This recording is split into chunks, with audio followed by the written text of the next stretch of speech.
Selamat siang. Siang, bapak-bapak Pak ya. Terus ada ibu. Kita berdoa dulu ya. Untuk kita siapkan hati. Bapa dalam surga, kami bersyukur Tuhan untuk kesempatan yang Tuhan berikan buat kami untuk kami belajar, kami lebih tahu dan kami boleh lebih mengerti akan keberadaan diri kami sebagai seorang ayah.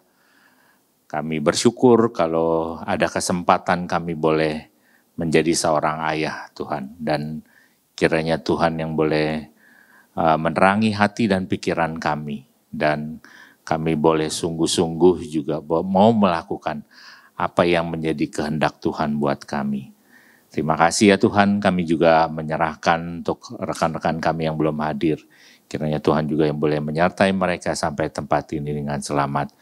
Terpujilah namamu Bapa, di dalam nama Tuhan Yesus yang hidup kami berdoa. Amin. Oke, sebelum kita mulai, saya mungkin pengantar dulu gitu ya. Jadi ini kalau dibilang ini pertemuan kedua gitu ya, dari That You're the Man of God gitu ya. Kerinduan kita gitu ya dari bidang pembinaan bahwa kita para ayah, kita diperlengkapi, kita juga mengerti gitu ya, bagian di mana kita diberikan kesempatan gitu ya, untuk menjadi seorang ayah dan calon ayah, dan apa yang perlu kita kerjakan sih gitu ya. Mungkin selama ini nggak ada sekolahnya gitu ya, sekolah ayah gitu ya, nggak ada, kita taunya sekolah umum gitu ya, tapi ini menjadi bagian di mana kita belajar, dan ini menjadi juga tren gitu ya di beberapa negara juga, bagaimana ulangan 6 gitu ya, ulangan 6 yang menjadi dasar kita melakukan bagian ini gitu ya. Kalau dalam ulangan 6 itu kan dikatakan ajarkanlah kepada anakmu waktu engkau duduk gitu ya, engkau berdiri, engkau makan gitu ya. Dan itu menjadi peran dari ayah gitu. Bagaimana sih itu dipraktekkan gitu kan. Selama ini kita baca ulangan 6 itu buat orang Yahudi gitu ya. Bukan buat kita gitu ya. Tapi apa sih yang Tuhan mau? Mari kita belajar gitu ya. Dan teman-teman, kita ada grup gitu ya, grup WAG yang baru dibentuk.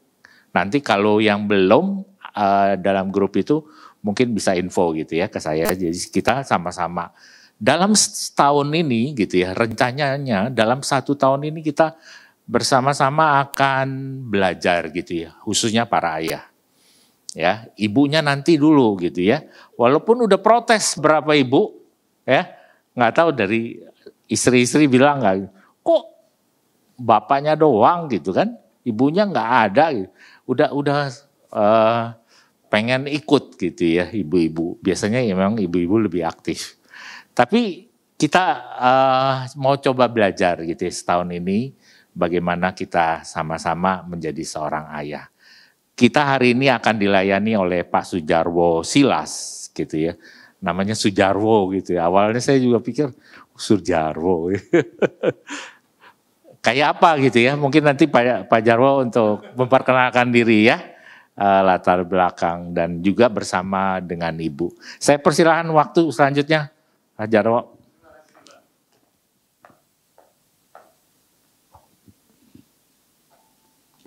Selamat pagi Bapak-Bapak. Senang sekali diberi kesempatan untuk bisa sharing di sini ya. GKY program pembinaannya sangat dahsyat menurut saya. Artinya hal-halnya digarap dengan serius. Bahkan yang masih sangat jarang dilakukan oleh gereja lain, bahkan GKY lain, Bapak-Bapak ternyata mendapat perhatian khusus dari sini. Saya senang banget diundang Pak Williams untuk sharing tentang itu. Gitu. Ya seperti yang Pak Williams tadi sampaikan, nama saya mungkin asing, Sujarwo, jauh banget gitu ya. Apa artinya? Saya pernah tanya sama bapak saya, Pak, nama saya artinya apa? Gitu. Enggak ada katanya. Lah kok dikasih nama gitu? Ya saya berharap dengan nama itu di sandangmu, satu saat akan punya makna. Jadi kau yang bertugas memberi makna pada nama itu. Jadi kalau ditanya artinya apa Pak? Seperti jawaban bapak saya, nggak ada gitu. Tapi mudah-mudahan ketika orang mengenal saya sekarang, orang bisa mengaitkannya dengan apa gitu. Mudah-mudahan baik. Bapak, hari ini kita mungkin akan membahas gitu ya, beberapa ide tentang bagaimana kita dapat berperan sebagai ayah yang mencerminkan figur Tuhan, Bapak yang baik, yang penuh kasih. Dan itu hanya dapat dicapai kalau anak-anak punya relasi yang indah dengan kita, para ayahnya. Kita seringkali, para ayah seringkali berpikir bahwa ketika sudah mampu menjadi breadwinner, tulang punggung keluarga, menyediakan kebutuhan secara cukup untuk sekolah, untuk makan, untuk apa, lalu selesai. Pendidikan itu urusan ibu. Bukannya sering begitu gitu ya. Lalu ya kurangku apa gitu. Semua itu sudah kulaksanakan dengan baik. Kita mungkin memang tidak mencoba untuk menjadi ayah yang terbaik. Enggak, ya. Tetapi pengalaman dengan ayah itu adalah pengalaman terbaik bagi anak-anak untuk mengenal Allah, mengenal Tuhan. Jadi kalau ditanya seberapa pentingnya peran ayah bagi pertumbuhan rohani anaknya, bagi pengenalannya akan Tuhan, itu sangat tergantung dari bagaimana mereka mengenal ayahnya. Kok saya kantongin? Tetapi seringkali kita menghadapi sebuah, ini sudah bukan fenomena, ini fakta gitu ya, bahwa di dalam perannya bagi pendidikan anak, para ayah sering terpisah dari mendidik anak. Karena berpikir tadi, urusan pendidikan adalah urusan ibu. Sangat jarang ayah itu bersabar dengan anaknya duduk ngerjain PR. Pendidikan ya. Dalam hal lain yang lebih biasa, sangat jarang seorang ayah itu duduk main dengan anaknya. Nungguin dengan sabar apa mau anaknya. Permainan ini diarahkan kemana gitu. Karena pada kenyataannya menurut riset, para ayah itu meluangkan waktu rata-rata hanya 7 menit per hari. Enggak, saya lebih dari setengah jam. Oke, mari kita lihat setengah jamnya seperti apa gitu ya. Saya duduk sama anak saya gitu. Anak saya dengar cerita, saya dengerin. Sambil dengar saya karena multitasking, saya sambil latihan. Itu tidak menyediakan waktu khusus untuk anaknya. Menurut riset 7 menit. Pak, 7 menit itu apa yang kita harapkan dari situ gitu ya. Nanti kita akan ngomong tentang waktu berkualitas, waktu berkuantitas. 7 menit di mana tempatnya gitu ya. Tetapi itu kondisi yang kita hadapi. Padahal ketidakhadiran ayah akan menjadi problem dalam keluarga. Ayah itulah sumber visi misi bagi anak-anaknya. Ayah itu sumber strategi bagi anak-anaknya. Ayah itu sumber dari gambaran bagaimana berjuang. Kalau ayah tidak ada, hal-hal itu tidak dimiliki anak-anak kita bisa bayangkan bagaimana anak kita dalam kehidupan dewasanya di masyarakat. Ayah seringkali hadir secara fisik dalam keluarga, namun pikiran dan perasaan berbeda jauh dari rumah. Itu artinya tidak ada. Banyak sekali Saya nanti akan sampaikan fakta yang membuat kita terkaget-kaget gitu ya. Bapak-bapak, anak yang mempunyai ayah yang penyayang, lebih mudah baginya membayangkan bagaimana Tuhan itu penyayang. Anak yang mempunyai ayah yang perhatian, menjadi tahu ayah seperti apa yang Tuhan harapkan bagi mereka. Tetapi kalau mereka punya ayah yang galak, begitulah gambaran mereka tentang Tuhan. Bahwa Tuhan itu galak, Tuhan itu suka menghukum. Itu gambarnya ayah yang hadir, tapi secara fisik ada tapi gak terkomunikasi gitu ya. Kalau itu gambar saya, percayalah bahwa saya bukan anaknya Iceman. Bukan, itu bukan gambar Iceman. Itu gambar Bapak yang ada tapi tidak ada gitu ya. Bapak, saya itu adalah anak yang fatherless. Fatherless, ayah saya ada. Tapi saya tidak punya kontak emosi dengan beliau. Dulu di kampung banyak yang mengalami seperti saya dan orang memaklumi. Ya bapaknya kan kejawen. Orang Jawa itu kan suka diem tenang gitu. Enggak terlalu berwibawa kalau suka ngomong sama anak gitu. Oh iya sih gitu.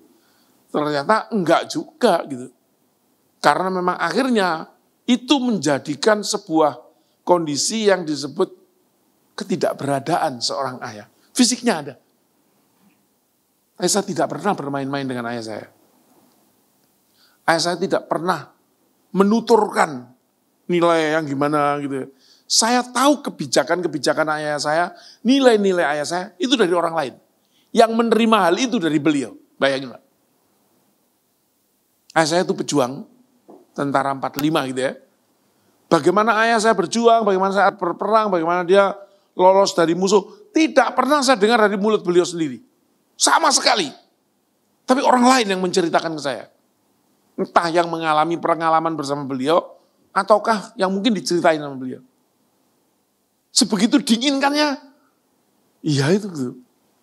Ya Bapak ada kami kadang-kadang makan bareng, cuma mau ngomong gak berani, sungkan gitu. Fatherless. Bisa dibayangin anak-anak fatherless akan menjadi seperti apa? Tadi, kehilangan visi, kehilangan strategi, tidak ngerti caranya berjuang dan bertanggung jawab. Tapi saya sangat bersyukur bahwa di usia 7 tahun, saya tersangkut di jala Allah gitu ya. Saya mengenal Yesus, lalu itu Tuhan mengambil alih kefatherlessan saya itu. Saya belajar di Alkitab tentang bagaimana menjadi laki-laki. Bagaimana menjadi orang, bagaimana menjadi manusia. Di samping itu juga saya akhirnya banyak mengenal, bertemu dengan ayah-ayah lain. Bapak-bapaknya teman saya. Dari merekalah saya dapat nilai. Dari merekalah saya merasakan kehangatan relasi dengan seorang ayah itu seperti apa. Karena mereka memperlakukan saya seperti anaknya sendiri. Saya kehilangan satu bapak, saya dapat bapak banyak. Gitu. Dan itu yang terjadi. Apakah ketidakberadaan ayah saya tidak meninggalkan sesuatu yang mempengaruhi saya sampai sekarang? Ada, banyak. Cuma saya bersyukur karena Tuhan mengambil alih, Tuhan peduli, Tuhan menyediakan ayah-ayah lain tadi, itu agak tertutupi aja. Tetapi setidaknya saya tidak kosong. Tidak kosong dari ketidakberadaan peran ayah saya untuk membekali saya dengan itu. Tetapi bagaimanapun juga isu fatherless itu laten. Ada di setiap zaman dan menerus. Bahkan mungkin sampai sekarang. Saya tidak ingin mengusik bapak-bapak dengan mencoba membangkitkan kesadaran, jangan-jangan Anda fatherless juga. Saya tidak ingin mengatakan itu, tetapi fatherless itu laten. Satu hal yang saya katakan tadi bahwa saya ingin menampilkan sesuatu yang mungkin mengejutkan kita. Beberapa tahun yang lalu, masih beberapa tahun yang lalu dalam hitungan tangan, Indonesia adalah negara paling fatherless, ranking 3 sedunia. Di Indonesia kelihatannya orang akrab gitu ya. Family itu masih menjadi fokus. Tapi kenyataannya kita adalah negara paling fatherless nomor 3 di dunia.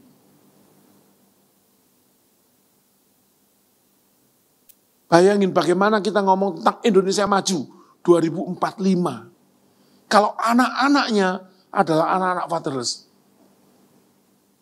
Seberapa signifikannya sih pengaruh fatherless ini? Mari kita tunjukkan hasil survei ya. Di Amerika, 80% kaum muda yang dipenjara itu berasal dari keluarga yang fatherless. Entah kenapa mereka dipenjara. Mungkin melakukan sesuatu yang tidak bertanggung jawab, mengganggu masyarakat dan sebagainya. Tetapi intinya, 80% kaum muda yang ada di penjara itu berasal dari keluarga yang fatherless. Lalu anak yang hidup di fatherless home 279%. Artinya hampir 3 kali punya kecenderungan lebih terlibat dengan abuse dan kepemilikan senjata ilegal. Kalau anak-anak yang anak-anak nakal pada umumnya gitu ya, kepingin punya senjata, main-main obat bius. Anak-anak yang fatherless, kecenderungannya 3 kali lebih besar dari itu. Nggak hanya sekedar pengen, dia langsung nyari, kayak gitu-gitu. Ya kalau ngelihat angkanya ya. Kemudian, 1 dari 3 kehamilan di fatherless home berakhir dengan aborsi. Jadi keputusan untuk aborsi, 30% orang yang punya keputusan seperti itu berasal dari keluarga yang fatherless. Lalu 63% korban bunuh diri pada kaum muda berasal dari fatherless home, dari rumah yang tidak ada bapaknya. Secara fisik mungkin ada, tetapi tadi hubungan dan interaksi emosionalnya itu tidak ada. Itu yang memenuhi kondisi ini di Amerika, tetapi ini gambaran global. Di kita, karena nggak ada yang survei secara khusus, mengacu aja pada ini. Jangan-jangan juga seperti itu gitu ya. Intinya bahwa ketika orang muda tidak memiliki pengesahan dari sosok seorang ayah, nggak diakui, nggak dipuji, nggak dikonfirmasi gitu ya, mereka akan mencari pengakuan itu di sembarang tempat. Dan biasanya salah. Anak yang tidak cukup mendapat pengakuan, konfirmasi dari rumah, itu akan mencari di jalan. Di jalan nanti ketemu dengan siapa? Ketemu dengan anak-anak yang sama seperti itu. Yang tidak diakui, tidak mendapat konfirmasi, tidak mendapat penguatan. Ketemu. Lalu mereka menciptakan sebuah kebenaran tersendiri. Saling empati gitu ya. Mengasihani gitu. Lalu menyampaikan kebijakan-kebijakan yang mungkin tidak tahu artinya apa gitu. Dan itu dianggap benar. Ini dia gitu.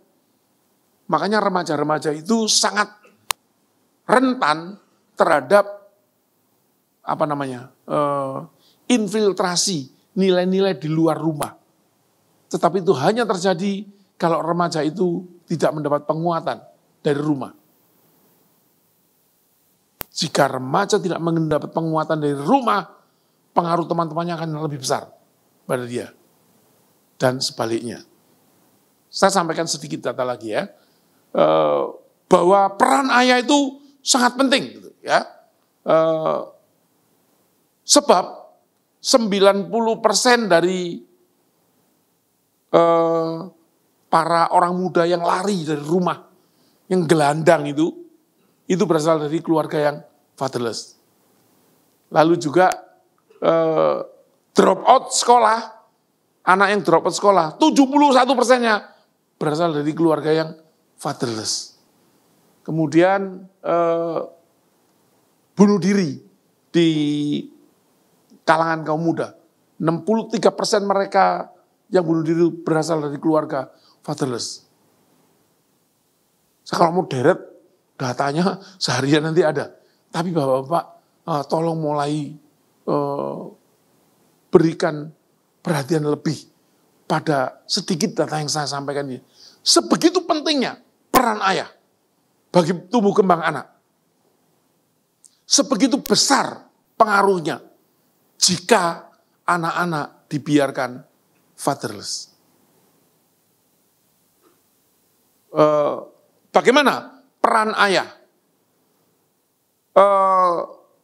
Persentase dari orang yang mengatakan bahwa peran ayah itu sangat penting, gitu. Itu adalah ini. Satu, ketika ngomong tentang values and moral, 50%, 58% dari orang yang disurvei 1004 gitu ya, mengatakan sangat penting peran ayah di dalam menentukan nilai dan moral. Apa buktinya? Kita tadi lihat, anak yang dipenjara, anak yang hamil karena kecelakaan, anak yang menggunakan senjata, itu kan karena tidak punya ini. Ininya sangat lemah, ininya sangat tidak normatif gitu. Dia meremehkan orang lain, berbuat semaunya dan sebagainya. Lalu tentang support emosional, 52% mengatakan peran ayah sangat penting dalam memberikan support emosional bagi anak-anak. Lah buktinya apa kalau itu enggak terjadi? Ya itu, jadi berandalan tadi. Jadi anak-anak pang yang di luar rumah gitu ya, karena enggak mendapat konfirmasi dari rumah. Bagaimana dengan disiplin? Mereka 47% mereka mengatakan sangat penting, disiplin ditentukan ayah. Strategi, visi, disiplin, itu pekerjaannya ayah. Anak belajar dari ayahnya. Sekalipun tidak ngomong, saya melihat hal seperti itu dari ayah saya. Saya belajar. Ya karena memang ayah saya tidak ngomong gitu ya. Tetapi apapun yang bisa saya pelajari dari beliau, saya tetap seorang yang fatherless. Tapi bersyukur sebelum terimbas jauh oleh efeknya, Tuhan mengambil alih fatherless saya itu. Dan memberikan ganti banyak bapak yang lain ya. Nah, tentang income, tentang menjadi breadwinner, menjadi tulang punggung keluarga, itu dia. Ayah 41%. Orang-orang itu bilang, bagaimana dengan kita? Sudahkah kita masuk dalam kebenaran penilaian orang-orang ini? Di dalam fungsi-fungsi seperti itu. Bapak, anak yang punya ayah yang penyayang tadi akan lebih mudah memahami Tuhan. Karena ayah, bagaimana ayahnya berperan, bagaimana ayahnya tampil, adalah gambaran anak-anak tentang Tuhan. Tuhan sendiri menyatakan ya gambaran tentang dirinya yang harus menjadi acuan para ayah, terutama ayah-ayah Kristen. Kalau ingin menjadi peniru Tuhan gitu ya, dalam peran itu, di dalam Keluaran 34 ayat 6-7, Allah menyatakan bahwa Allah itu kasih setia, adil, benar gitu ya, menjunjung keadilan dan kebenaran. Nah, para ayah diharapkan seperti itu. Seperti halnya Tuhan yang mencerminkan gak sekedar inspirasi ya, tapi jiwa bagi panggilan tugas para ayah. Di Yeremia 9:24 bahwa Allah itu penuh kasih dan penyayang, pengasih, panjang sabar, berlimpah kasih setia. Ayah-ayah Kristen juga harus penuh kasih dan penyayang, panjang sabar dan berlimpah kasih setianya. Di Mazmur 103 ayat 8, Allah adalah yang memberkati dan memelihara. Apakah para ayah Kristen yang ada di sini sekarang adalah ayah yang memberkati dan memelihara? Itu pertanyaan-pertanyaan yang perlu kita jawab sendiri. Lebih perlu untuk ditindaklanjuti dan dilakukan seperti itu daripada tadi sekedar menjawabnya. Gitu. Sebetulnya kalau mau masuk gitu ya, mencoba berperan dalam tuntutan hubungan ayah dan anak, ada 3 tahap hubungan yang dapat diperoleh oleh seorang ayah. Tinggal di tahap mana kita sudah berada. Yang paling sederhana, yang nomor 1 adalah hubungan biologis. Hubungan mendasar yang otomatis tercipta. Begitu kita punya anak, otomatis kita menjadi ayah. Kita menjadi bapak gitu ya. Pertanyaannya adalah, kita menjadi ayah nggak bagi mereka gitu. Bapaknya secara biologis kan, bahwa anak itu dilahirkan oleh orang tua. Bapaknya, ibunya gitu kan. Tetapi apakah kita menjadi ayah bagi dia? Yang mendidik, yang mencukupi, yang ada sebagainya. Hubungan yang kedua adalah hubungan penyelia dan pelindung. Ini paling normatif.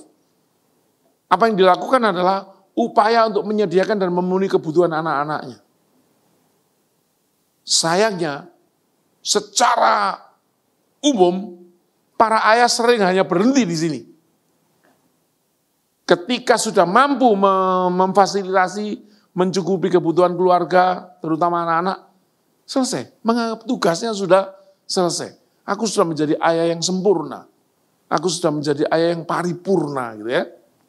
Padahal ada satu hubungan yang punya tingkat lebih tinggi gitu ya, yang harus dicapai oleh semua ayah Kristen. Itu ini. Hubungan rasa saling percaya adalah tahapan yang paling penting dan paling sulit dicapai.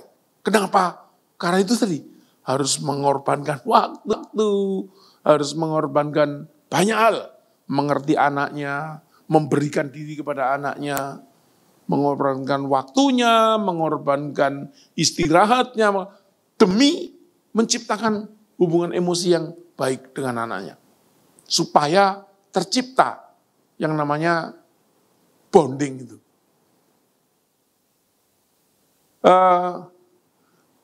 Ayah akan kehilangan hubungan dengan anaknya, terutama ketika mereka sudah remaja, karena tidak menyediakan waktu untuk membangun hubungan yang menumbuhkan rasa saling percaya tersebut.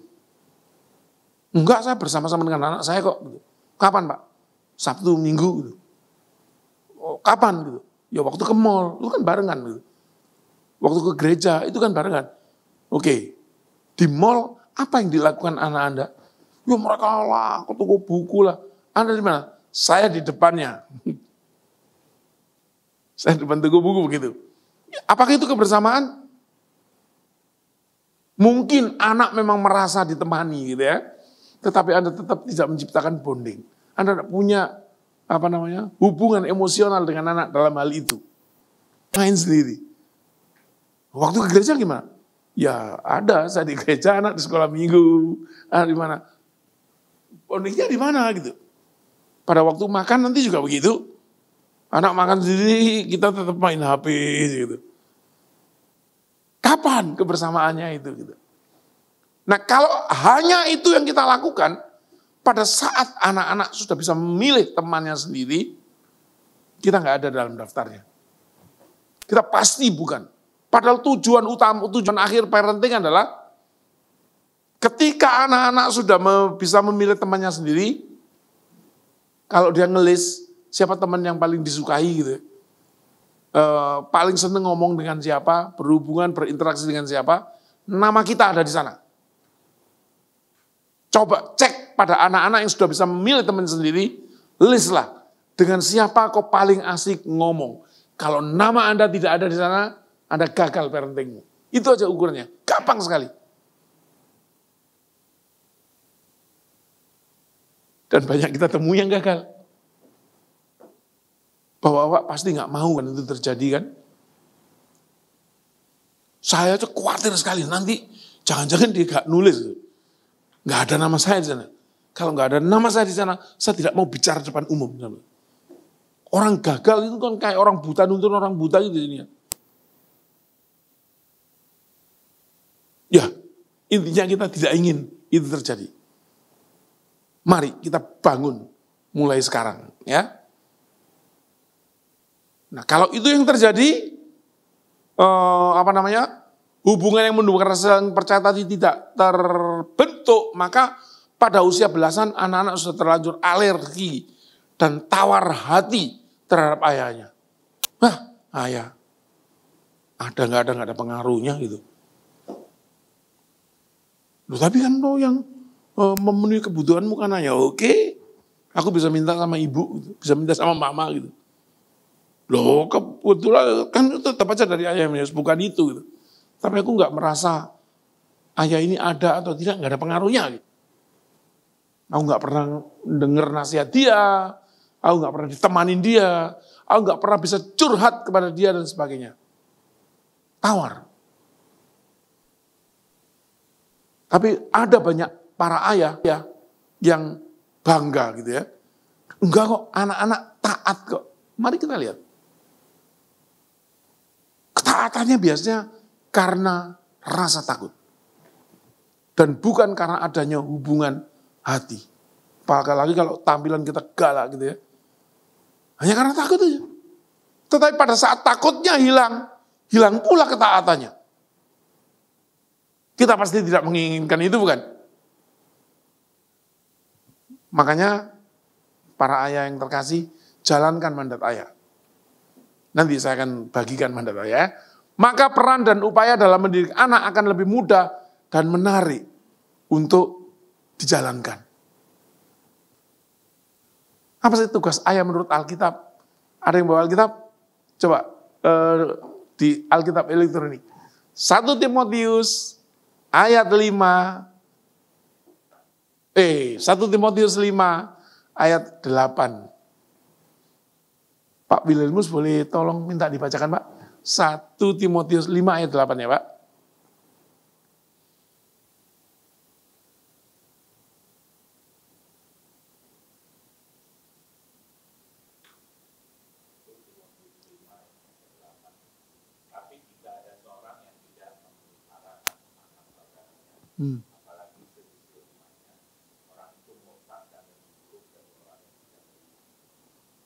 Terima kasih, Pak.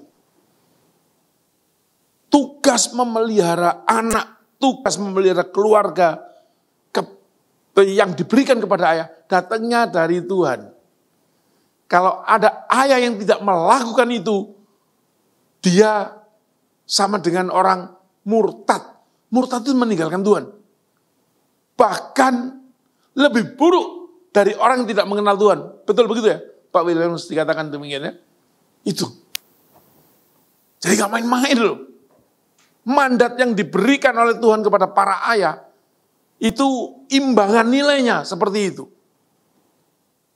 Kalau kita tidak melakukan tanggung jawab itu, tidak memelihara keluarga kita, anak-anak juga dimaksudkan di sana, maka kita disamakan dengan orang yang murtad. Meninggalkan Tuhan. Tadinya kenal Tuhan, lalu meninggalkan. Dan disamakan, dan lebih buruk dari orang-orang tidak mengenal Tuhan. Karena apa? Karena sudah terlanjur mengenal. Dan kita nggak melakukan tugasnya dan malah meninggalkan dia. Tugas saya adalah memenuhi kebutuhan dan mengayomi. Menjaga hati anak-anaknya supaya tidak tersakiti. Agar mereka tidak menjadi tawar hati. Serta membina hubungan yang dilandasi rasa saling percaya dengan mereka. Sorry saya agak cepat karena slide-nya banyak. Waktu berkuantitas dan waktu berkualitas. Ini menjadi topik hangat yang kita bicarakan 10 tahun yang lalu masih lah gitu ya. Bahkan sampai sekarang masih ada orang yang mengangkat ini menjadi tema utama. Tetapi kami pengajar GKGW enggak lagi. Bahwa itu adalah satu hal yang penting untuk ditimbang-timbang. Ya, tetapi ada yang lebih penting dari itu. Ya, mana yang lebih penting? Itu dulu yang sering ditanyakan. Orang mengatakan waktu berkualitas lebih penting dari waktu berkuantitas. Yang benar. Iya, saya itu pelaut, gitu ya. Pulangnya mungkin 3 tahun sekali. Gitu. Tapi setiap pulang, saya punya waktu berkualitas dengan keluarga saya. Lalu tinggal 3 tahun lagi, dan sebagainya. Dan hubungan saya lebih baik dengan para ayah yang setiap hari bersama dengan mereka. Saya tidak percaya itu. Sangat tidak percaya. Bagaimana tidak punya pengalaman, tidak mengetahui persoalan-persoalan anak-anak, tiba-tiba dalam waktu yang singkat Anda memberikan waktu berkualitas lalu terjalin hubungan emosional seperti itu. Ya, meskipun ayah-ayah yang ada dengan anak-anak punya kesempatan untuk membangun itu lebih besar, tetapi kalau mereka tidak menjalankan fungsinya, mereka jadi bapak yang menjadikan anak-anak fatherless saja. Seperti yang banyak dirasakan oleh kita yang fatherless. Ya. Yang ingin kita katakan adalah kualitas itu tidak akan timbul bila tidak dibangun melalui kuantitas. Jadi para ayah, kalau Anda masih berkutat dengan waktu berkualitas atau waktu berkuantitas, dan Anda menganggap berkualitas lebih baik, which is itu benar gitu ya, tapi bagaimana menciptakannya? Anda harus menciptakan waktu berkuantitas dulu. Merencanakan bahwa saya akan mengalokasikan waktu bersama anak, dan itu belum tentu berhasil. Apalagi kalau tidak begitu. Jadi jangan berpikir punya waktu berkualitas kalau kita tidak peduli pada waktu berkuantitas. Jangan berharap kita menuai hasil dari sebuah waktu berkualitas kalau kita tidak pernah merencanakan untuk menyediakan waktu berkuantitas. Itu jawaban kami atas pertanyaan itu ya. Tetapi sekarang yang terus kami gembar-gemborkan gitu. Waktu berkualitas dan waktu berkuantitas bukan sasaran kita. Melainkan kebersamaan. Yang penting itu dari waktu entah waktu berkuantitas entah waktu berkualitas. Tercipta nggak kebersamaan ini gitu? Tercipta nggak hubungan saling percaya itu gitu? Ya, apa yang didapat dari kebersamaan itu yang penting. Bukan soal lamanya waktu kita duduk sama anak. Bukan saking berkualitasnya interaksi dan komunikasi kita. Enggak, tapi apa yang diperoleh dari situ. Kebersamaan harus ditujukan untuk membangun hubungan. Itu yang paling penting. Sehingga darinya timbul rasa saling percaya. Jadi mungkin memang harus dibangun dengan rencana menyediakan waktu berkuantitas, lalu menghasilkan waktu berkualitas, dan terciptalah hubungan melalui itu. Hubungan yang dilandasi oleh rasa saling percaya. Dan ini adalah bentuk hubungan yang harus dikejar dengan sungguh-sungguh oleh para ayah Kristen.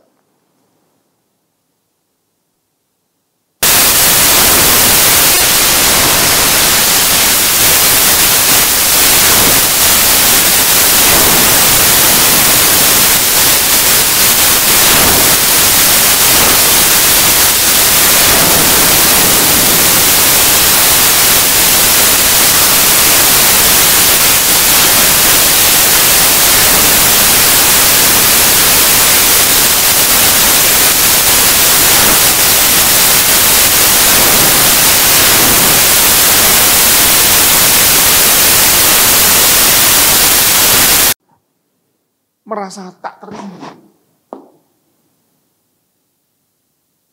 Bapak saya ada, tapi kami tidak tinggal serumah ya, bapak itu tinggal di rumah nenek gitu. Orang itu masih melihat, bapaknya nggak di sini kok gitu. Kalau ada apa-apa misalnya, anaknya berantem gitu. Katakanlah anaknya menganiaya adik saya gitu. Lalu saya datengin dia gitu, yang ngadepin bapaknya. Nggak apa-apa. Karena bapaknya yakin dia tidak akan berhadapan dengan bapak saya gitu. Saya ditempelin sama bapaknya gitu. Nggak apa-apa. Saya terus merasa nggak terlindung gitu. Karena bapak saya nggak mungkin belain gitu. Ibu saya lebih parah lagi gitu. Kita ini orang miskin gitu. Miskin itu gudangnya salah. Kau bener dibuat salah bisa. Jangan pernah berharap kau salah dibenerin. Nggak mungkin gitu. Jadi cukup miskin aja. Gak usah memalukan. Memalukan itu berantem itu memalukan. Jadi kalau kamu memalukan tak ajar.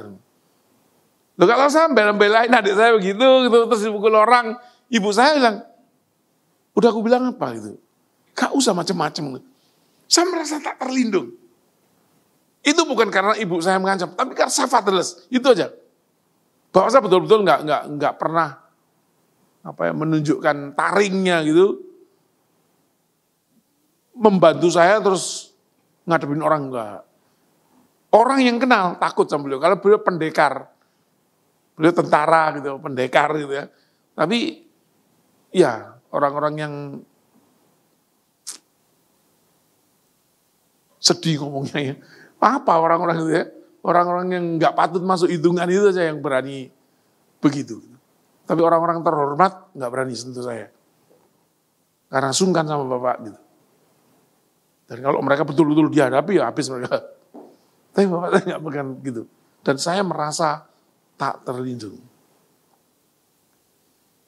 Bila seorang anak tidak lebih percaya kepada ayahnya, ini yang saya katakan tadi, maka pengaruh teman-temannya akan lebih besar ketimbang ayahnya.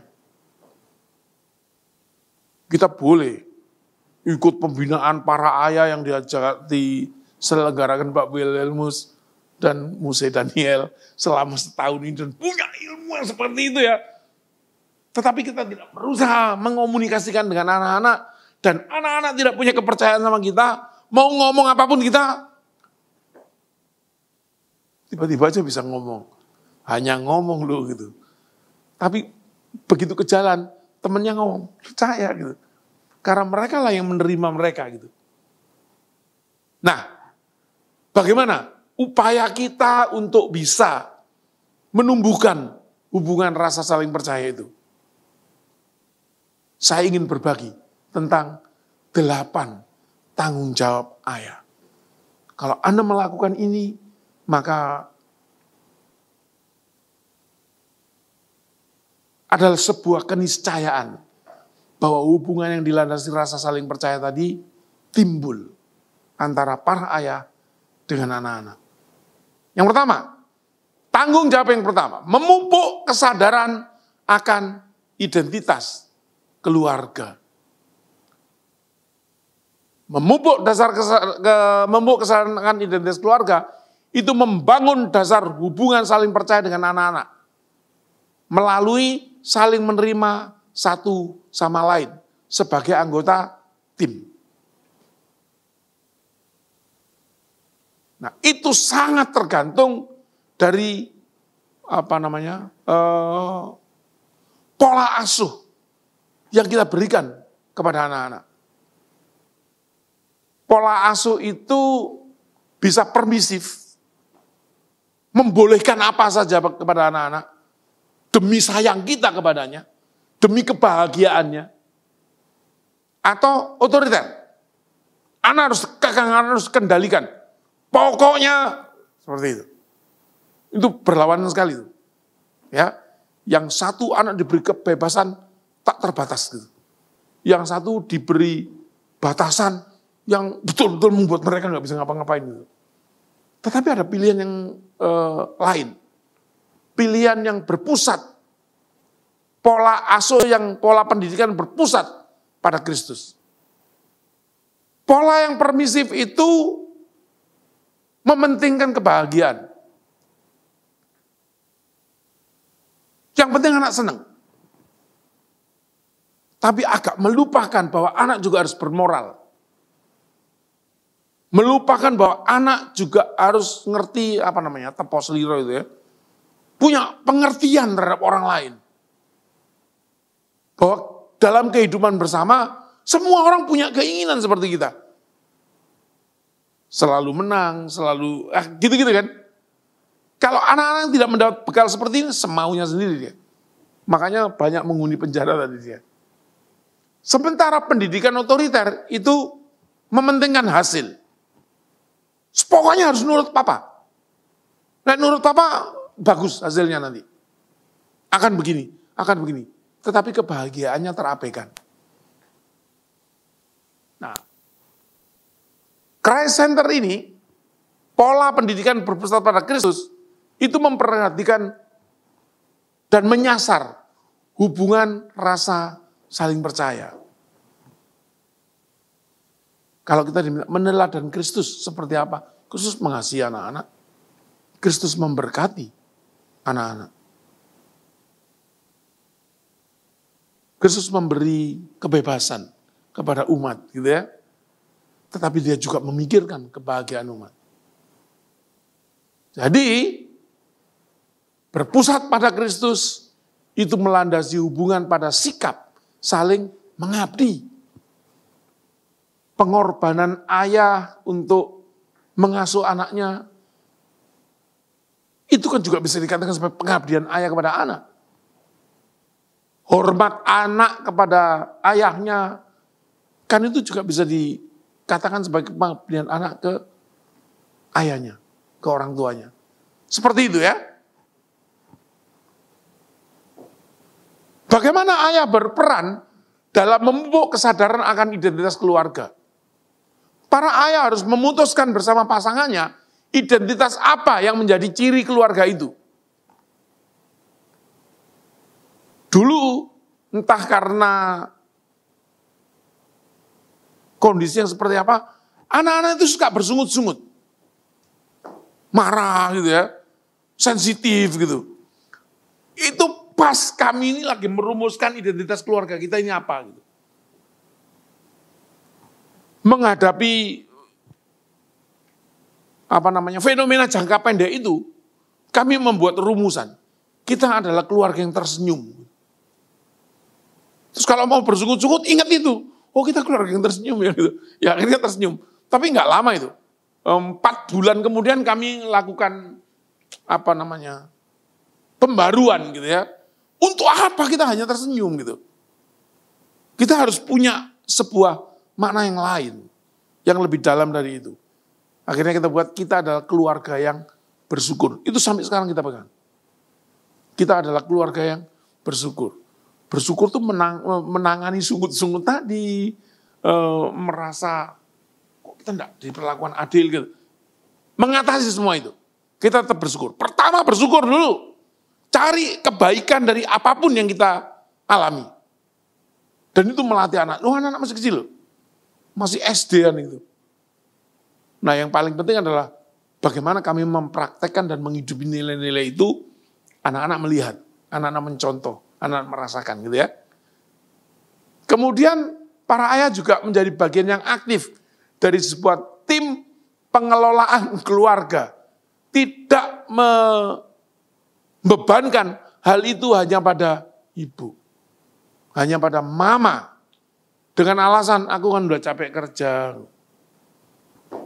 Emang yang di rumah gak capek kerja? Capek juga gitu ya. Ayah harus menjadi bagian dari itu. Ingat, kalau tidak anak-anak kita menjadi ayah anak-anak yang fatherless. Dan akibatnya kita sudah tahu di depan tadi ya. Para ayah harus memperkokoh identitas keluarga. Membangun kepercayaan antar anggota keluarga. Jangan suka membanding-bandingkan anak. Jangan suka berpihak kepada anak itu. Jangan pilih kasih gitu. Anak tertentu jadi anak emas, anak yang lain anak loyang. Itu akan menghilangkan rasa kepercayaan itu pada peran kita. Ayah sebagai pelindung, sebagai breadwinner, ya sebagai imam dalam keluarga. Tanggung jawab yang kedua, menunjukkan kasih sayang kepada istrinya. Para ayah harus menunjukkan kasih sayangnya kepada ibu. Para papa menunjukkan kasih sayangnya kepada mama. Secara khusus ini disampaikan begitu. Kenapa bukan para istri menunjukkan kasih sayang kepada suaminya gitu? Udah biasa kalau seperti itu kan. Anak-anak ngelihat gitu kan. Mama masakin buat siapa? Buat papa. Kan nggak ada dia. Nanti aja kalau dia ada baru dimasakin. Oh, no. Mama berharap pas papa datang semua udah tersedia. Soal papa makannya rada telat nggak apa-apa. Tapi papa tahu ada itu. Itu menunjukkan kasih sayang mamanya kepada papanya. Tetapi di sini kepada para ayah disampaikan dengan jelas dan spesifik menunjukkan kasih sayang kepada istrinya. Kenapa? Pengaruhnya ini rupanya. Kebahagiaan tertinggi seorang anak adalah ketika mereka melihat bahwa ayahnya mengasihi ibu mereka. Mosok sih, friend, ini penelitian yang tidak saja studi ilmiah gitu ya, tapi juga rohani. Anak-anak yang melihat ayahnya mengasihi ibunya, itu tumbuh dengan perasaan nyaman. Tumbuh dengan kebahagiaan tertinggi. Sebaliknya, anak yang melihat ayahnya menganiaya ibunya, itu tumbuh rasa insecure. Itu merasa menjadi anak paling malang sedunia. Merasa bahwa gak ada yang melindungi dengan baik. Yang paling umum itu anak-anak kan dekat dengan ibunya pada waktu pertumbuhan karena ya ayahnya jarang bersama-sama karena ayahnya ke kantor dan sebagainya. Orang yang paling dekat dengan dia ternyata gampang sekali ditaklukkan oleh unsur lain gitu. Meskipun itu ayahnya gitu. Itu membuat dia tidak nyaman dan tidak bahagia. Pertanyaannya, kenapa nggak dibalik? Apakah anak-anak akan mencapai kebahagiaan tertinggi ketika melihat ibunya mengasihi ayahnya? Itu hal yang lumrah, hal yang biasa yang sudah dilihat sehari-hari. Sehingga mungkin nggak berpengaruh pada kondisi emosinya. Tetapi ketika itu yang terjadi, saya nunjuk kemana. Ketika itu yang terjadi, kebahagiaan tertinggi akan dicapai oleh anak. Para ayah, upayakan itu. Bagaimana sih menunjukkan kasih sayang kepada istri? Saya bukan orang yang biasa menyentuh, mencium, mengelus. Bukan. Tetapi setidaknya nggak mengecam. Ya, berlaku sopan. Memperlakukan istri sebagaimana pasangan yang sepadan. Gitu. Terlalu banyak ayah yang memperlakukan istrinya seperti pembantu. Kalau istilah pembantu terlalu kasar, seperti karyawannya. Diajak ngomong jawabnya ketus gitu. Saudara, itu bukan pasangannya gitu. Itu orang gajiannya saudara gitu. Itu membuat anak-anak gelisah. Hati-hati. Mengasihi istri merupakan prasyarat untuk para ayah di dalam upayanya membangun kepercayaan dengan anak-anaknya. Tanpa itu, jangan harap.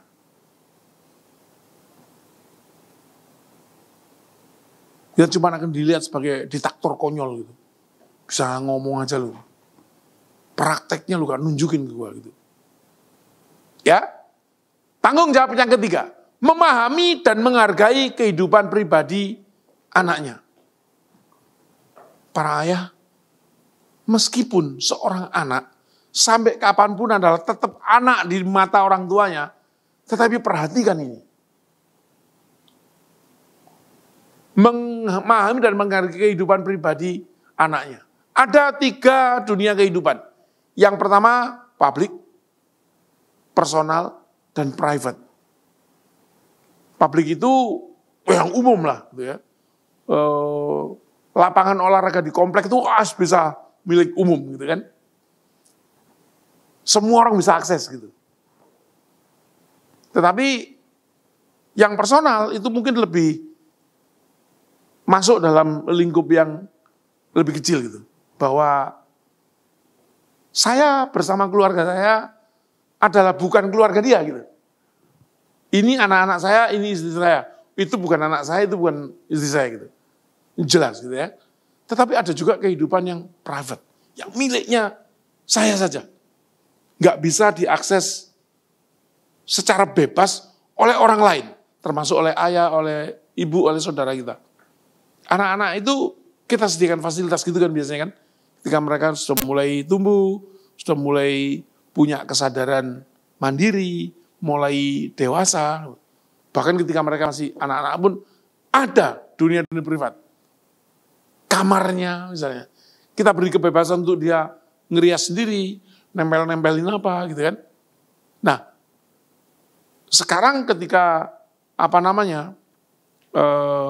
HP itu kan menjadi barang yang sangat privat. Gitu. Seringkali orang tua lupa akan kewajibannya untuk menghargai kehidupan pribadi anaknya. Setiap saat masuk nyelonong ke kamarnya, nggak pakai ketuk, nggak apa, ngelihat HP-nya dibuka-bukain gitu. Anaknya tahu, nggak suka. Kenapa mama ngeliatin itu gitu? Apalagi kalau ngeliat bapak, kenapa mama ngeliatin itu gitu? Itu kan, bapak kan bertanggung jawab atas kamu, bapak enggak begitu. Ya, para ayah harus menghormati dunia pribadi anaknya. Itu sekedar ilustrasi bahwa kita melihat sesuatu yang lebih privat dan seperti bandit gitu. Jika kita sulit mengoreksi emosi anak, karena mungkin ada blocking tadi ya, sudah rasa kepercayaan nggak terbentuk, mirroring, cerita bahwa aku juga mengalami sepertimu. Dulu mungkin ya bapak ini seperti bapak ini sekarang nggak terlalu mencoba, tapi sekarang bapak sadar, bapak mencoba untuk lebih bisa mendengar emosimu itu mungkin baru akan keluar. Tetapi kalau tidak, ya terus begitu gitu ya. Nah, para ibu harus membantu ayah tentang perkembangan emosi anak-anaknya. Seperti tadi, kenapa sih ayah tidak dekat? Karena ayah lebih banyak di kantor. Bagaimana kita yang tidak tahu apa-apa tiba-tiba menjadi dekat? Gak mungkin. Para ibu yang harus membantu, menginformasikan. Ini yang terjadi dengan anak-anak hari ini. Perkembangan emosinya demikian, ini sekarang menjadi lebih sensitif dan sebagainya. Tadi ada persoalan yang gini, kayaknya perlu dihibur. Tapi jangan masuk melalui sini karena dia tidak suka. Kalau informasi itu diberikan kepada ayah, ayah bisa berlaku lebih baik. Anak-anak, ayahku memperhatikan juga ternyata itu. Dan itu yang saya alami. Saya sangat berterima kasih bahwa Bu Linda sangat membantu saya untuk memahami perkembangan emosi anak-anak. Tanggung jawab yang keempat, menepati janjinya. Para ayah adalah makhluk yang paling suka berjanji. Dan paling cepat lupa. Saya gampang, nanti sore ya. Gitu. Begitu, ayo ya, apa? Lu tadi katanya janji mau nganterin kemana gitu. Ya, para bapak, anak-anak itu memegang erat setiap kata yang orang tuanya ucapkan. Terutama yang ayahnya ucapkan. Karena ucapan ayah itu tidak sekedar omongan biasa. Seringkali dianggap sabda. Jadi mereka mencatat betul.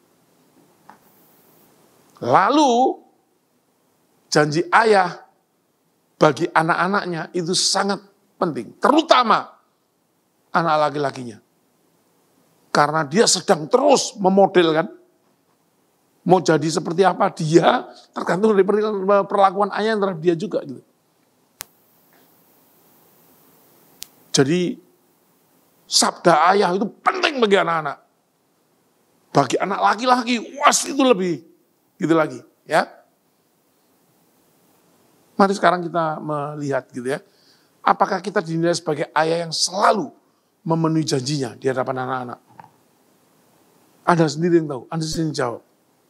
Tetapi evaluasi ini perlu kita pertanyakan pada diri sendiri. Menepati janji itu berarti membangun kepercayaan dengan anak-anaknya. Kalau kita mendapat kepercayaan dari anak-anak kita, maka anak-anak akan terasuh gitu dengan pengaruh kita. Bukan oleh otoritas kita. Harus karena aku ayahmu. Bukan. Tapi karena ayah memang sangat dipercaya gitu. Kalau ayah ngomong apa, ya pengaruhnya besar bagi hidupnya. Begitu. Oke, tanggung jawab yang kelima. Memberikan kebebasan kepada anaknya untuk gagal. Kenapa demikian?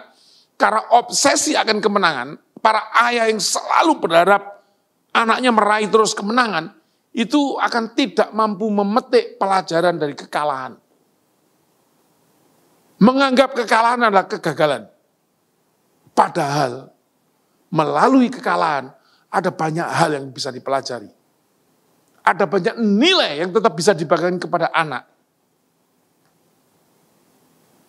Bahwa namanya kalah itu bukan berarti gagal. Gitu. Definisi sukses adalah bangkit 1 kali lebih banyak dari kegagalannya. Dan kalau gagal 100 kali, yuk bangkit lagi. Jangan-jangan di langkah ke 101, usahanya sukses.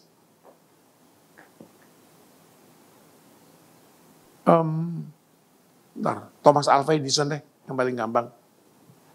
Jangan, itu gak heran kalau orang punya lab gitu. Tapi Kolonel Sanders, Kentucky Fried Chicken. Dia ini, apakah Kolonel Sanders tentara? Bukan. Dia diberi gelar aja kolonel gitu. Bahwa dia dulu pernah wamil, iya gitu.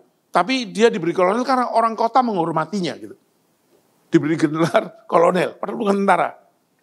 Dia itu cuma punya bengkel, dan kemudian setelah dia perhatikan, banyaknya tamunya dan pekerja-pekerjanya. Kalau aku menyediakan makanan, jual makanan gitu, mungkin mereka akan beli. Lalu dia mencoba membuka warung kecil di pojokan bengkelnya itu, ayam goreng. Dari mana dia belajar? Dari resep-resep di koran. Coba, nanti dengerin komentar orang. Gitu ya. Sampai akhirnya ketemunya resep yang menurut dia, ini gue banget nih gitu ya. Pas sudah mulai baik, bengkel dan warungnya kena gusur karena ada jalan Trans Amerika gitu ya. Lalu dia mendapat uang santunan gitu ya, $150 berapa gitu. Dia mikir. Dan itu umurnya 65 udah. Apa yang bisa gue lakukan sebagai orang tua dengan uang segini gitu. Terus akhirnya dia ngomong, aku akan jual resep aja. Kerjasama dengan rumah makan ayam goreng. Lalu dia mulai merencanakan perjalanan ke Amerika, keliling Amerika. Dia mencari rumah makan ayam goreng yang sudah rame. Sudah rame. Syaratnya itu, kalau masih sepi nyoba-nyoba enggak. Dia datang ke setiap warung goreng itu. Ayam goreng. Mau enggak kita kerjasama? Aku punya resep ayam goreng. Baik, mari kita coba. Tapi 50-50 loh keuntungannya. Yang punya warung ayam goreng kira-kira menerima enggak? Kamu gila Pak gitu. Tanpa resepmu nih, warungku udah rame sebenarnya. Resepmu belum teruji loh. Enggak. Dia bilang gitu. Kalau sasal enggak butuh sasal. Dia muter terus. Terus.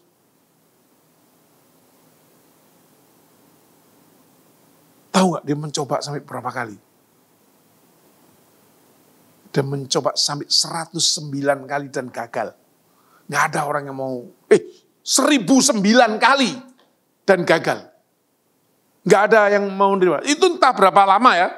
Sehari mungkin ketemu 4, 6 atau 10 lah paling enggak. Pas dia mau ke 110, ada panggilan dari yang dicoba, yang ke 100, ke 700 berapa gitu. Kolonel, aku mau nyoba deh, datang ke sini. Lalu dia balik, itu Salt Lake City atau di mana. Baliklah dia dari tempat yang sudah dilewati tadi. Nah, rumah makan ayam goreng yang rame itu mengaplikasikan resepnya. Membayar bagi hasil 50-50. Dan sukses. Lalu, Francis seperti itu.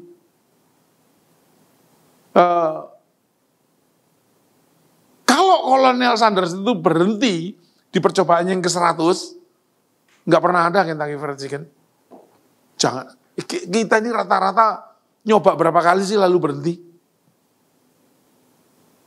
Saya survei kecil-kecilan di setiap kelas training saya, orang tahan tuh 3 kali nyoba. 4 kali selesai lah gitu. Bayangin kalau dia 3 kali nyoba, lalu berhenti. Nggak ada KFC. Kalau dia berhenti di percobaan ke-100, nggak ada KFC. Bahkan kalau berhenti setelah percobaan yang ke-1000, KFC pun tidak ada. Sukses adalah bangkit 1 kali lebih banyak dari kegagalannya. Dan itu yang Thomas Alva Edison pengalamannya lebih gila lagi gitu. Dan ada banyak lain orang yang begitu. Jadi obsesi akan kemenangan itu menjadikan kita para ayah tidak mampu memetik pelajaran dari kekalahan. Padahal di dalam setiap kekalahan yang dialami anak kita, ada nilai yang tetap kita bisa tanam. Nilai positif yang berguna bagi kehidupan ke depan. Nggak apa-apa gagal sekarang. Jangan gagal di kehidupan dewasa kita gitu. Nah banyak orang yang begitu gagal, gila, gagal bunuh diri. Itu karena begini, nggak pernah diajarin belajar dari kegagalannya. Anak yang tertekan, itu akan kehilangan kreativitas dan keberaniannya. Kalau kita press terus, harus begini, harus sukses, harus juara 1. Apa pesan kami kepada anak-anak ketika mereka harus ujian, ketika mereka harus menjalani studinya gitu ya. Tunjukkan yang terbaik dari dirimu. Itu cukup bagi kehidupan. Tunjukkan yang terbaik. Artinya kau berusaha maksimal gitu. Kalau yang terbaik itu kemudian menjadikanmu juara, itu bonus. Tetapi kalau tidak, berarti ada orang yang lebih baik darimu. Sekarang tinggal apa yang kau kejar. Kalau kau mau melebihi dia dari juara, ya usaha lebih keras. Tapi juara itu bukan fokus. Tetapi menunjukkan, menampilkan yang terbaik dari diri kita. Itu yang utama. Itu yang selalu saya sampaikan. Makanya mereka tidak pernah bermasalah dengan ranking berapa. Gitu. Ya syukurnya mereka selalu ada di 3 besar dan sebagainya. Cuma saya nggak terlalu memberi tekanan untuk itu. Seberapapun mereka ada, apresiasi yang keluar. Gitu ya. Karena kesempatan untuk belajar seringkali muncul pada saat kita mengalami kegagalan. Kita jadi tahu kekurangannya, jadi tahu kelemahannya. Langkah strategis apa yang bisa kita ambil untuk berikutnya. Itu didapatnya dari kegagalan. Kalau sukses, sukses saja gitu ya. Nah, fokus bukanlah pada hasil akhir, tetapi pada upaya, pada usaha, pada proses, pada karakternya. Di sana di buletan yang berbata-bata itu saya tuliskan kegagalan yang dihasilkan usaha keras yang sungguh-sungguh tetap layak atau patut mendapat pujian. Sekalipun dia gagal, kalau prosesnya dia ternyata melakukan upaya keras yang sungguh, itu tetap berhak dapat pujian. Pujian seperti halnya kalau dia sukses. Karena yang kita lihat bukan hasil akhirnya, tetapi karakternya. Tetapi usahanya, prosesnya. Karena kalau punya kesamaan gitu ya, laten gitu, kesananya akan seperti itu terus. Proses itu yang akan mengantar suksesnya. Hasil akhir bisa saja berbeda-beda gitu. Kalau kita fokus ke situ, anak nggak punya nilai yang dipegang apa sih sebetulnya gitu. Ya. Dan yang paling penting, perlu kita ingat, para ayah, kegagalan itu untuk ditolong. Bukan dicaci maki. Bukan dilecehkan. Bukan dibunuh. Tapi ditolong. Dipahami. Kenapa ya bisa begitu ya? Karena mungkin ada hal-hal yang perlu dikembangkan menjadi lebih baik. Serta dibangun lagi. Ayo nak. Kamu bisa. Ini yang terpenting. Kesuksesan maupun kegagalan bukanlah landasan dari hubungan ayah dengan mereka. Kalau sukses kau anak ayah. Kalau enggak sukses, bukan anak ayah. Bukan, ya.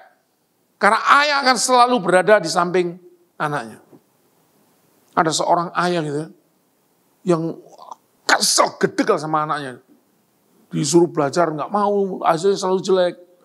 Sekali waktu anaknya pamitan, aku ujian ayah. Nak, dengar. Kalau nanti nilaimu jelek, jangan panggil lagi aku ayah. Gitu. berangkat anaknya ujian. Pulang dilihat mukanya kecut gitu. Bapaknya nanya, gimana? Berapa nilaimu? 4 bro. Kan nggak boleh panggil ayah. Jadi panggil bro. 4 bro. Ya itu guyonan ya.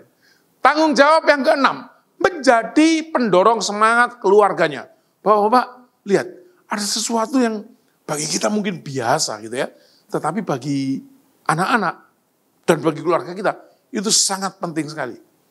Kehadiran, senyum, dan ekspresi wajah ayah itu membangun kepercayaan. Bayangin. Kita senyum biasa kan menurut kita ya. Ekspresi kita senang itu biasa gitu. Hadir kita juga biasa menurut kita. Yang betul-betul mau menyediakan diri untuk itu. Itu ternyata memberi pengaruh seperti itu. Bayangin kalau kita menganggap ketidakhadiran juga adalah hal yang biasa, cemberut, dan ekspresi yang dingin gitu adalah juga hal yang biasa. Apa pengaruhnya bagi keluarga kita? Kepercayaannya hilang. Membagikan pengalaman dan merupakan kesempatan untuk mendorong semangat anak melalui kesulitan mereka. Gak apa-apa nak. Tidak ada orang yang tidak pernah gagal. Ayah dulu begitu juga. Supaya anak tidak larut dalam kegagalannya. Dia melihat, oh iya ya, ayah aja yang hebat gagal. Tetapi itu tidak menjadi pembenar untuk dia boleh terus gagal gitu ya. Bangkit. Nah ayah-ayah boleh menceritakan kegagalannya kalau persoalan itu udah selesai gitu ya. Supaya bisa memberikan motivasi berikutnya, bangkitnya gimana gitu. Begitu. Pujian yang datang dari ayah sangat istimewa buat anak-anak. Semua anak suka dipuji. Mama muji biasa. Tapi pujian yang dari ayah itu istimewa banget. Pernah merasakan gitu? Coba bayangin. Ketika ayah kita memuji kita. Usahakan kalau bisa memberikan 10 pujian, baru 1 kritikan. Kalau memang betul-betul dianggap perlu ngeritik. Kalau mau ngeritik, upayakan mengimbanginya dengan 10 pujian. Sulit kalau dibayangkan. Tapi kalau dilakukan enggak. Lama-lama ketemu itu natnya. Tanggung jawab yang ke-7. Secara rutin memeluk anak-anaknya. Kenapa ini penting? Karena anak-anak memerlukan komunikasi keintiman secara rutin dari orang tua. Supaya perasaan dicintai, perasaan dimiliki itu tumbuh dan betul-betul melekat di hati anak. Ayah harus secara rutin memberikan perlindungan kepada anak-anaknya. Terutama anak yang perempuan. Karena itu akan memenuhi kebutuhan emosi anak. Itu anak saya. Pas sudah gede gitu, agak risih kalau dipeluk. Kan udah mulai terbentuk badannya gitu. Saya jadi, loh, ini piye? Saya itu perlu melakukan itu gitu. Tapi anaknya nggak mau. Saya ngobrol sama Bu Linda. Bu Linda bilang, gini, kamu kan tahu pertumbuhan anaknya. Akali. Bilang sama dia, Bapak pengen melukmu. Gimana caranya? Oh ya, itu saya lakukan. Gimana caranya? Dia membelakangi saya, sini Pak tangannya. Dia naruh tangan saya di situ. Ah, begini memeluknya. Setiap mau memeluk, saya harus mengulangi ritual itu. Nggak boleh tiba-tiba plek, membuat dia kaget. Oh dia nggak suka, marah sekali dia. Akhirnya begitu. Kenapa saya perlu melakukan itu? Karena bukan soal nggak membuat dia marah. Saya perlu memeluk. Saya perlu meyakinkan dia bahwa kita punya komunikasi keintiman. Gitu. Bahwa kau adalah milik Bapak. Gitu. Kau dimiliki oleh kita. Kau disayangi oleh kita. Kau diterima oleh kita. Itu yang saya pentingkan. Makanya ritual itu membosankan sih. Tapi ya saya lakukan demi saya bisa memeluk. Karena itu penting sekali. Sebab apa, Bapak-bapak? Bila ayah gagal, anak-anak akan mencarinya di tempat lain yang biasanya salah atau tidak tepat. Seringkali banyak ayah yang menyesali dan menggoblok-goblokkan anak perempuannya gitu. Ternyata dapat pasangan pemabuk, apa gitu. Pemabuk itu kan kita yang tidak suka gitu. Anak kita mungkin juga kalau ngelihat pemabuknya nggak suka. Tapi anak kita mendapatkan apa yang dia dapat dari kita. Ternyata si pemabuk ini memuji, memeluk, memberikan kehangatan yang tidak didapatkan dari kita oleh anak-anak kita. Nah, kalau kita tidak ingin itu terjadi, berikan itu. Lakukan itu. Ambil alih. Bukan ambil alih. Berfungsilah gitu. Supaya anak-anak kita tidak salah pilih. Tidak sesat jalan gitu. Ya. Tanggung jawab ke-8. Membangun hubungan saling percaya dengan anaknya di atas dasar firman Tuhan. Bapak-bapak, lakukan dan jangan pernah lewatkan yang ini. Dulu ada seorang pengajar GKGW yang ngomong, kalian boleh tidak melakukan yang lain. Tapi yang ini jangan nggak dilakukan. Penekanannya sih baik gitu ya. Bahwa memperkenalkan anak-anak pada Tuhan itu baik. Tapi jangan menafikan yang 7 tadi gitu. Tetap lakukan. Yang ingin saya pesankan, lakukan. Dan jangan lewatkan ini. Berperanlah sebagai imam dalam keluarga. Menjadi contohlah bagi anak-anak. Bagaimana? Wujud Tuhan yang mengasihi umat itu. Karena anak-anak akan mengenal Tuhan dengan baik melalui pengenalannya terhadap orang tuanya. Melalui pengenalan terhadap ayahnya. Ayah memegang peran sebagai imam dalam keluarga. Apa perwujudannya? Mau anak-anak itu setia kepada Tuhan atau tidak? Itu sangat ditentukan oleh bagaimana anak-anak melihat praktek kehidupan ayahnya. Karena ini, apa yang dilakukan ayah secara moderat, akan dilakukan anaknya secara ekstrim. Kalau Anda suka pura-pura gitu ya, pura-pura baik gitu, Anda akan melakukan secara ekstrim. Dia bisa menjadi manipulator, bisa menjadi penipu dia gitu. Karena melihat ayahnya seperti itu. Dalam kaitannya dengan hal ini. Anda cuma menunjukkan aja seolah-olah Anda mengerti firman Tuhan dan mengasihi Tuhan. Tetapi dalam prakteknya Anda tidak lakukan itu. Anak-anak kita akan lebih ekstrim lagi melakukannya. Jadi kalau saya boleh mengingatkan, takutlah akan peringatan ini, Bapak-bapak. Kalau kita mengasihi anak-anak kita. Menjadi orang tua berarti membina hubungan pemuritan. Karena sekali lagi, ayah terutama adalah cerminan bagaimana anak-anak akan mengenal Tuhan. Apakah di dalam interaksi kita dengan anak-anak, kita mencerminkan Tuhan yang penuh kasih itu, atau kita malah merusak pandangan anak-anak tentang Tuhan dengan sikap kita yang tidak selayaknya. Galak, nggak jujur, janji nggak ditepati dan sebagainya. Nah para ayah, ini peringatan, ini panggilan buat kita semua untuk kembali berfungsi di dalam keluarga. Karena itu yang kita tinggalkan seringkali. Sekali lagi, jika ada seorang ayah yang tidak memelihara keluarganya, ia disamakan dengan orang yang murtad. Bahkan lebih buruk dari orang yang tidak mengenal Tuhan. Amin. Pak Wil.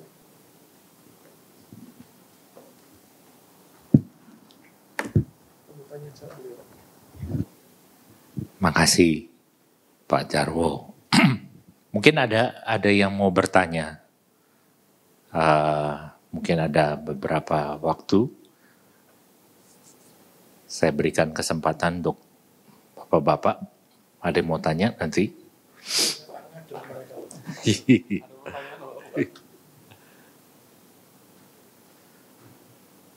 Oke. Ya tadi kan Bapak sudah memaparkan 8 tanggung jawab. Ya. Kalau saya boleh tadi catat dan saya lihat 1, 2 sampai ke 8, 7 diantaranya lebih kepada kita secara pribadi. Iya Pak. Ya. Tapi ada satu yang saya garis bawahi di poin nomor 2, dibilang menunjukkan kasih sayang pada istri. Iya. Nah, what's wrong dengan para bapak, Pak? Kenapa ini ditekankan mengasihi istri? Bukankah apakah kasih itu sudah hilang ketika menjadi suami istri, gitu ya? Karena kan saya nggak tahu nih, apakah ini memang menjadi fenomena umum. Laki-laki waktu mau dengan seorang wanita kan dia yang kejar gitu kan biasanya kan. Terus setelah dia kejar jadi pacar dan diajak menikah, lalu hilang tuh secara otomatis sehingga harus diingetin lagi, kamu tetap harus mengasihi istri. Loh, bukankah dia memilih istri itu karena dia mengasihi gitu kan. Jadi what's wrong dengan para ayah yang sampai ditekankan lagi untuk mengasihi istri supaya anak merasa tahu dan dia merasa aman bahwa papanya sayang sama mamanya. Itu Pak. Terima kasih Pak. Saya tidak ingin menantang pembuktiannya. Harusnya para bapak sendiri yang tahu jawabannya gitu. Bukan dalam arti lalu kemudian tidak menyayangi istri gitu ya. Tetapi seringkali perlakuannya tidak menunjukkan itu gitu. Kenapa pada waktu pernikahan, gak jauh dari pernikahan deh, tiba-tiba banyak yang kok gitu ya, gak sama dengan ketika pacaran, betul? Pacaran itu masa-masa apa namanya? Masa-masa jaim gitu. Menunjukkan citra gitu ya. Kasih itu diwujudkan dengan apa. Tapi begitu menikah, tujuanku memperoleh dia udah selesai gitu. Apa yang bapak-bapak sering lakukan, kadang-kadang karena salah memahami Alkitab juga. Di Efesus dan Korintus dikatakan, kepala perempuan adalah laki-laki. Kepala laki-laki adalah Kristus, dan Kristus adalah, dan Allah adalah kepala Kristus. Kepala di garis bawahi. Diterjemahkan.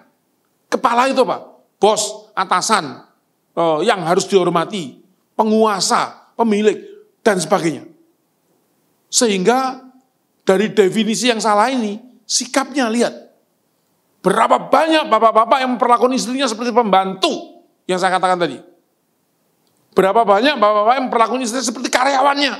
Dibentak-bentak, diketusin gitu. Itu yang terjadi.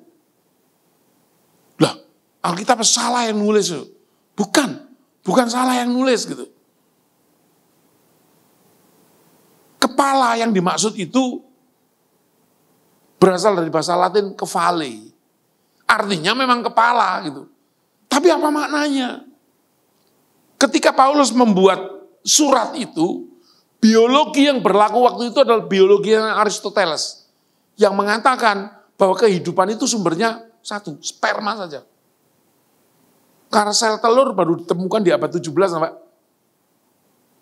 Jadi menurut rumusan biologi Aristoteles, sperma itu dibentuk di kepala, lalu dialirkan melalui tulang belakang, terus dipancarkan membawa kehidupan. Lah rahim gunanya apa? Wadah aja. Jadi sebetulnya terjemahannya kalau harusnya yang dimaui Paulus ya, sok tahu Paulus. Laki-laki adalah sumber dari wanita. Sumber apa? Sumber kehidupan tadi. Kristus adalah sumber dari laki-laki, seperti Allah adalah sumber dari Kristus. Sebetulnya itu yang ingin diomongkan. Bukan kepala, bos, atasan tadi. Tetapi pada prakteknya itu yang terjadi. Berapa banyak anak-anak yang merasa pertumbuhannya tidak aman, tidak nyaman, gitu ya, dan tidak mengalami hal-hal yang indah dengan itu karena melihat ibunya diperlakukan seperti itu oleh bapaknya gitu. Makanya ini diingatkan kembali gitu. syukur Pak, kalau Bapak tidak menjadi pelaku yang seperti itu. Tetapi bagi anak, perlu dia tahu Bapak itu menunjukkan kasih kepada istri. Enggak hanya I love you ma. Anak nggak ngerti ngomong apa coba ini gitu. Tapi ketika Anda memeluk, Anda mencium keningnya, Anda terima kasih ya. Gitu. Anda memperlakukan istri dengan hormat, menghargai pendapatnya, mengajaknya berunding memutuskan. Itu kan anak melihat gitu ya Pak. Nah, itu membuat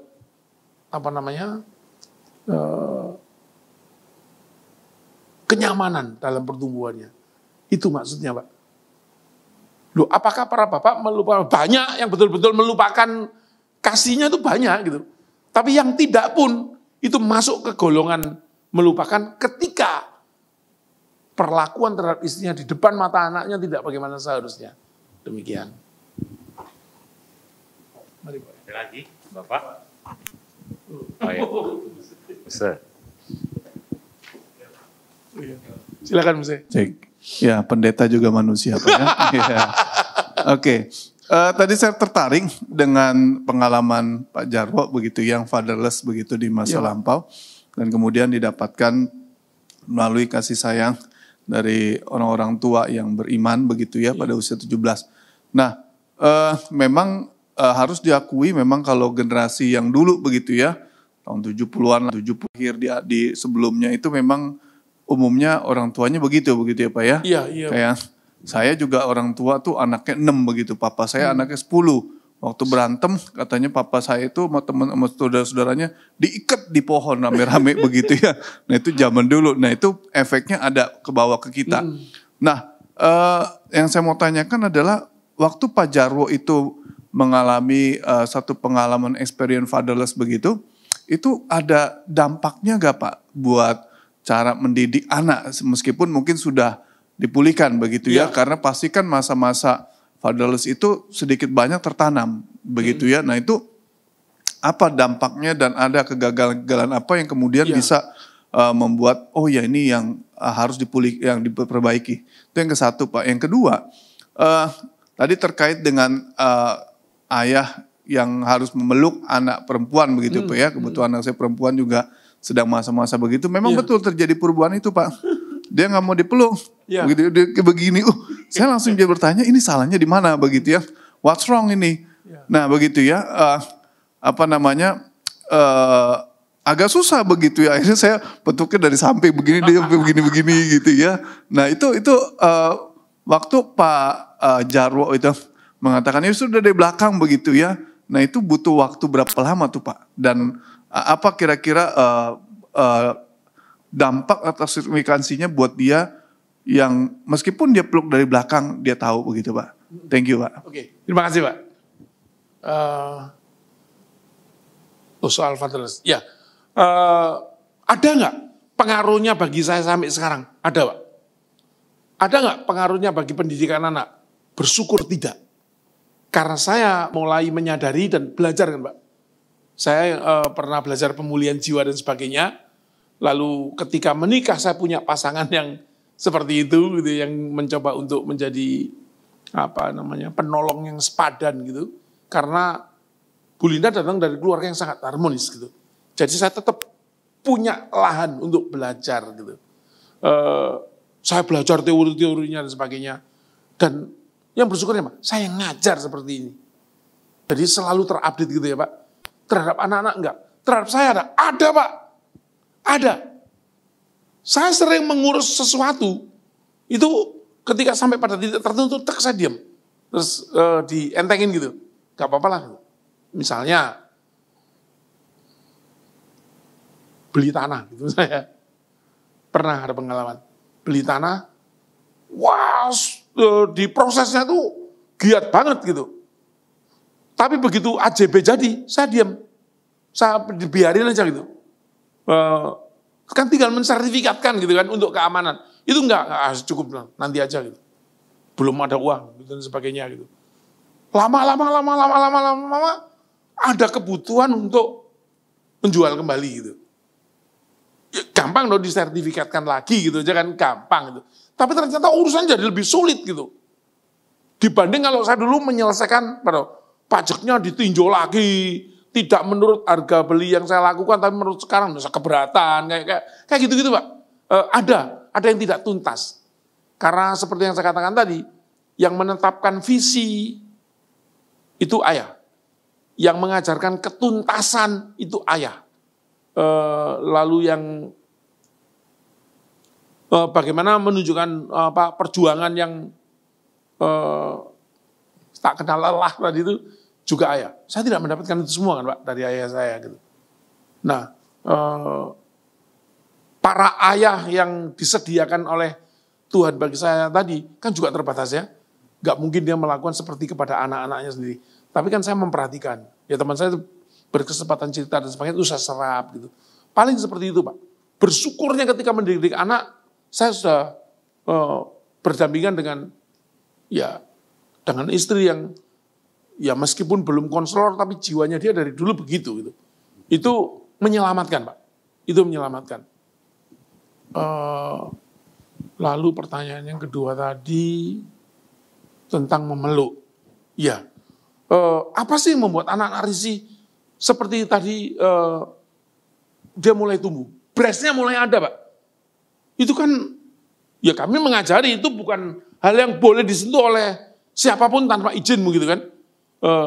Nah, saya rikuh ke sana juga gitu. Nah, saya mengalami penolakan yang tidak sengaja gitu ketika saya peluk dia begitu. Oh, saya mundur. Kok gitu ya? Untungnya secepat-cepat informasi ke Bu Linda, Pak. Oh, ini, Bu Linda yang ngajarin. Nanti ngomong begini. Saya nggak memerlukan waktu terlalu lama sih untuk kapan saya bisa memeluk kembali itu, karena langsung saya komunikasikan. Pertama gak nyaman bagi saya Pak. Masa meluk aja dia yang bawa tangan saya ngatur gitu-gitu kan. Tapi lama-lama biasa. Saya bertanya ketika dia oke, saya lakukan gitu kan. Gak nyaman itu Pak. Tapi memeluk itu penting bagi saya, tetap perlu. Saya harus memeluk gitu. Demi tujuan-tujuan tadi loh. Bahwa anak itu terkonfirmasi bahwa dia merasa dimiliki dan sebagainya. Mungkin cara yang saya pakai yang perlu dicoba Pak. Ngomong ke anak itu, Papa pengen peluk dong. Gimana cara yang paling nyaman bagimu? Nah, kita menyediakan diri untuk diatur dulu. Kayak gitu sih Pak. Paling gitu. Ya, mudah-mudahan berhasil. Mari Pak Wil. Ada yang lain lagi Bapak? Saya harus minta izin ke beliau, pemilik waktu. Baik ya. Mungkin nanti kita ada di WA Group. Ada beberapa hal yang mungkin bapak-bapak mungkin ingin menanyakan gitu kan. Nanti saya juga akan tanyakan gitu ya ke Pak Jarwo gitu. Bersyukur untuk hal-hal yang boleh dibuat saya diingatkan kembali memang. Bagaimana menjadi seorang ayah dan ada beberapa hal juga memang kadang terlupakan. Terutama saya punya anak yang besar, cowok, yang lebih kecil cewek. Nah yang mulai ini yang cewek gitu ya. Jadi lebih sulit lah ya. Bagi saya sih memang lebih terhadap cewek, anak cewek gitu ya, lebih beda gitu. Sama anak cowok lebih mudah buat saya gitu ya. Jadi waktu mempraktekkan, mengajarkan masih lebih mudah. Kalau anak cewek mungkin ya kita ngalamin gitu ya, yang punya anak-anak cewek ada perbedaan lah. Jadi bersyukur. Tiap kali ikut GKGW gitu, kemudian juga kalau diminta untuk sharing gitu, saya bersyukur bahwa diingatkan kembali gitu ya, bagaimana peran kita sebagai ayah. Dan saya rindu gini ya, ada 2 degree of change gitu ya, yang kita boleh pegang gitu ya. perubahan kecil apa yang kita bisa lakukan. Kalau kita nggak lakukan, ini cuma jadi pengetahuan nih, gitu ya. Apa yang kita belajar, kita tahu cuma jadi pengetahuan. Seperti waktu itu Pak Christian juga ingatkan gitu. Mungkin 2 degree itu ya kecil gitu, perubahan 2 derajat gitu yang kita mau lakukan apa. Mungkin ada banyak bagian yang tadi disampaikan. Ayo, mungkin ada satu hal yang kita akan lakukan. Mulai dengan ajak anak kita jalan berdua misalnya. Bicara dengan dia gitu kan. Kemudian atau ada yang tadi seperti Ricky tanyakan juga tentang dengan istri. Awali dengan sesuatu yang bagaimana ya kita memperlakukan istri kita gitu. Jadi ada perubahan. Saya mengharapkan gitu. Jadi kita saling mengingatkan, ada yang mau sharing nanti di WA group, sangat welcome sekali gitu ya. Supaya ada sesuatu yang kita boleh lakukan bersama. Gitu. Baik, saya. Oh ya, siap. Siap Pak Jarwo. Thank you. Oke, kita akan tutup bagian kita hari ini. Saya boleh minta Muse Daniel Yonatan untuk boleh menutup dalam doa. Mari kita bangkit berdiri ya. Tuhan, terima kasih bahwasannya Engkau baik, Engkau mau terus memperbaharui, memperlengkapi kehidupan keluarga kami, sehingga keluarga kami menjadi keluarga yang terus diperkaya dengan oleh Tuhan, oleh kebenaran firman, oleh pengalaman-pengalaman rohani yang indah. Tuhan, kami bersyukur untuk Pak Jarwo, Bu Linda yang boleh hadir di tengah kami, menjadi berkat bagi kami. Tuhan, Kau berkatilah hamba-hambamu ini di dalam kehidupan pelayanan keluarga. Tuhan terus yang memakai keluarga hambamu ini menjadi berkat bagi banyak keluarga. Kami sebagai keluarga-keluarga kami menyadari betapa terbatasnya kami sebagai ayah. Tuhan tolonglah perlengkapi kami terus, perbaharui dan berikan hati yang rendah di hadapan Tuhan untuk kami belajar memperbaiki kesalahan-kesalahan dan kekurangan-kekurangan yang ada, sehingga kami boleh membawa keluarga kami menjadi keluarga yang ilahi, keluarga yang saleh yang berkenan kepada Tuhan. Terima kasih Tuhan, dengar doa permohonan kami. Kami akhiri rangkaian acara hari ini di dalam nama Tuhan Yesus. Amin.